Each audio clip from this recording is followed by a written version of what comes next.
주식, 펀드, ETF, 부동산, 다양한 재테크 수단들 중 현재 가장 핫한 건 누가 뭐래도 코인이겠죠. 그래서 나에게 맞는 거래소를 찾아 가입하고 여러 고민 끝에 내가 원하는 코인을 구매해 보셨을 겁니다. 그런데 그거 여러분께 아닙니다. 거래소가 갖고 있는 거예요. 내가 업비트를 가입하고 비트코인을 샀는데 이 코인이 내 것이 아니라고? 네, 정확히는 여러분께 아직 아닙니다. 그렇다면 진짜로 내가 내 자산을 소유하고 싶다면, 진정한 의미의 탈중앙화를 원한다면 어떻게 해야 될까요? 바로 지갑이 필요합니다. 그래서 오늘은 지갑을 활용하기 전에 알아야 되는 내용들에 대해서 살펴보겠습니다. 뻔한 지갑 추천 영상이 아니고요. 진정한 블록체인 세계로 들어가기 위한 첫걸음을 떼보시죠. 우리가 흔히 코인을 얘기하면 자연스럽게 동전을 떠올리곤 하죠. 하지만 코인은 실물이 없고 블록체인 상에만 존재하는 디지털 자산입니다. 그리고 지갑은 코인에 접근할 수 있는 열쇠를 저장하는 도구인 것이죠. 지갑이라는 단어가 주는 느낌 때문에 코인을 내 지갑에 보관한다고 생각하기 쉽지만, 정확하게는 코인은 제자리에 있고 그 코인을 조작할 수 있는 권한, 쉽게 말해 열쇠를 보관하는 곳이 지갑입니다. 한 번에 확 와닿진 않죠? 괜찮습니다. 지금은 지갑에 보관하는 것은 코인이 아니라 열쇠구나 정도만 알아도 충분합니다. 중요한 건 그래서 지갑이 어떻게 구성되어 있는가니까요. 지갑은 크게 두 가지로 이루어져 있습니다. 퍼블릭 키라고 불리는 공개 키와 프라이빗 키라고 불리는 개인 키로 말이죠. 영어도 많이 쓰이니 함께 알아두세요. 공개 키는 지갑 주소입니다. 마치 은행 계좌번호 같은 거죠. 누구에게나 공유해도 되고 필요할 때는 그렇게 해야 됩니다. 사실 엄밀하게 따지자면 지갑 주소는 공개 키를 함수 처리한 것으로 차이가 있지만, 우리는 그냥 공개 키는 지갑 주소다 라고 생각해도 됩니다. 앞으로 지갑 주소, 출금 주소 등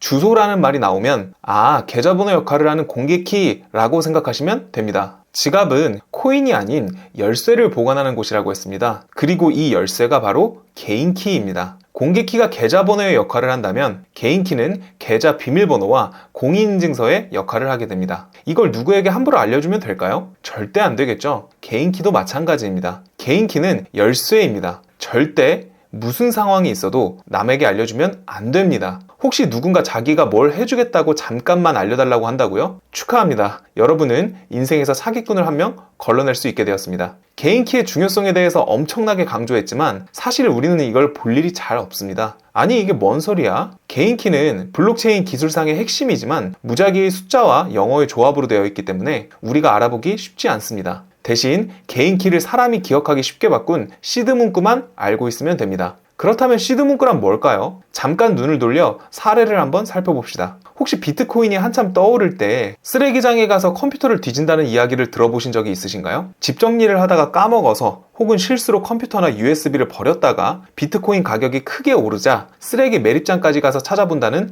우픈 이야기들이 종종 있죠. 왜 이런 일이 발생할까요? 바로 이들이 시드 문구를 잃어버렸기 때문입니다. 시드 문구는 내 지갑 전체를 복구할 수 있는 마스터 키입니다. 시드 문구는 지갑을 만들면 자동으로 생성되는 12개에서 24개의 영어 단어의 조합으로 이루어져 있습니다. 시드 문구가 있다면 우리는 새로운 컴퓨터, 새로운 핸드폰에 내 지갑을 불러올 수 있습니다. 그리고 이를 전문 용어로 복구라고 합니다. 내가 원하는 기기에서 지갑을 사용하기 위해서는 복구를 해야 하고, 복구를 하는데 시드 문구가 필요한 것이죠. 또한 오류로 인해 기존 지갑이 초기화되었을 때, 다른 기기에서 잠깐만 사용하고 싶을 때 등 모두 복구가 필요합니다. 이 경우에도 마찬가지로 시드 문구가 필요하겠죠. 이제 앞선 기사를 이해해 볼 수 있습니다. 만약 시드 문구를 알고 있었다면 내가 지금 쓰고 있는 컴퓨터나 핸드폰에 지갑을 복구하여 원하는 대로 코인을 돈으로 바꿀 수 있었을 겁니다. 하지만 시드 문구를 모르기 때문에 복구를 할 수가 없었고, 그렇기 때문에 지갑이 이미 있는 컴퓨터를 찾아 쓰레기장을 해집게 되었던 것이죠.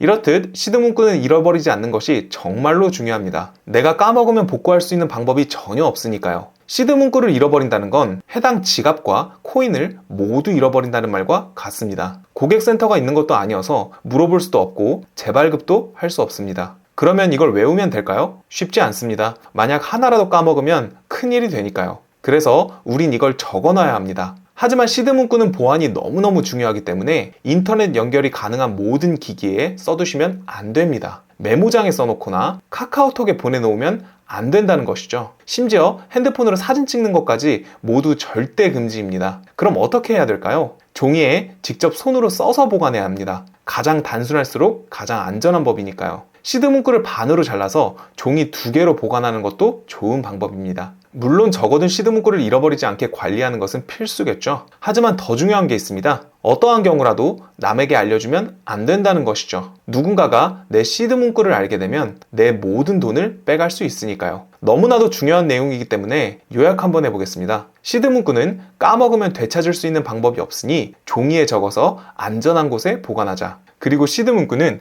그 어떤 일이 있어도 절대 남에게 알려주면 안 된다. 시드 문구가 얼마나 중요한지 알았는데 이런 생각이 듭니다. 그럼 우리는 도대체 어떤 지갑을 써야 되는 거야? 지금 당장 유튜브에 검색하면 땡땡 원래 추천과 같은 컨텐츠들은 쉽게 볼 수 있지만 그래서 그게 뭔지, 더 나아가 그래서 지갑이 어떤 종류가 있는지에 대한 궁금증은 해결되지 않으니까요. 그래서 제가 지갑 종류를 총 정리해 드리겠습니다. 여기서 한 가지 아셔야 되는 건 지갑은 어디가 어디에 포함되는 상하의 개념이 아니라 어떤 속성을 기준으로 보느냐에 따라서 나뉩니다. 아, 이게 더 큰 개념이구나와 같은 의미가 아니라는 것이죠. 그리고 그 속성은 크게 세 가지로 나눠볼 수 있습니다. 첫째, 인터넷 연결 유무입니다. 편리함을 목적으로 인터넷이 연결되어 실시간으로 사용할 수 있는 핫월렛과 보안을 목적으로 인터넷이 연결되지 않는 오프라인의 콜드월렛이 있습니다. 아까 제가 시드 문구를 보관할 때 종이에 써서 보관하라고 했던 거 기억하시나요? 바로 그 종이가 콜드월렛에 해당하는 거죠. 그리고 종이에 써서 보관한다고 하여 흔히들 종이지갑이라고 부릅니다. 둘째, 소유권에 따라 구분할 수 있습니다. 소유권이 나에게 있는 것을 자체 관리형 지갑, 내 개인 키를 내가 직접 보관하는 진짜 내 지갑을 의미하는 개인 지갑입니다. 소유권이 나에게 없다면 우리는 이를 위탁형 지갑이라고 부릅니다. 대표적으로 거래소 지갑이 이에 해당하죠. 여러분이 코인을 구매해도 그건 여러분의 것이 아니란 말씀을 드렸습니다. 이제 이해하실 수 있게 되었네요. 그건 거래소 지갑에 있는 코인이기 때문에 그렇습니다. 이걸 내 개인 지갑으로 옮겨와야 진짜 내 자산이 되는 것이죠. 셋째, 구현 방식에 따라 구분할 수 있습니다. PC나 스마트폰처럼 로컬 디바이스의 개인 키를 저장하는 소프트웨어 지갑, USB와 같은 물리적인 전자장치의 개인 키를 저장하는 하드웨어 지갑, 팀 단위로 사용하는 하나의 지갑에 여러 개의 개인 키가 필요한 멀티시그 지갑이 있습니다. 이제 여러분은 지갑의 종류가 무엇이 있는지 그리고 어떠한 특징이 있는지까지 알게 되었지만 한 가지 의문이 듭니다. 아니 그래서 내가 써야 되는 지갑은 도대체 뭐야? 지갑의 종류도 마치 거래소처럼 정말 무궁무진하게 많습니다. 하지만 이제 처음 지갑을 만든다면 어떤 걸 사용해야 되는지는 정해져 있죠. 지구상에서 가장 유명한 여우 바로 메타마스크입니다. 그리고 이 메타마스크는 핫월렛이자 자체 관리형 지갑이자 소프트웨어 지갑입니다. 하지만 우리가 궁금한 건 앞으로 사용하게 될 메타마스크 지갑이 어떤 종류인지가 아니라 이걸 어떻게 사용할까겠죠? 설치, 기능 활용, 더 나아가 정말로 중요하지만 많은 사람들이 잘 몰라서 돈이 없어지는 사태를 막기 위해서는 어떻게 해야 될까요? 맞습니다. 바로 구독이죠. 다음 영상에서는 실질적으로 우리가 지갑을 활용하는 것에 대해서 알아볼 겁니다. 여러분들이 원하시는 목표를 이루시길 진심으로 바라겠습니다. 머니해커스였습니다. 감사합니다.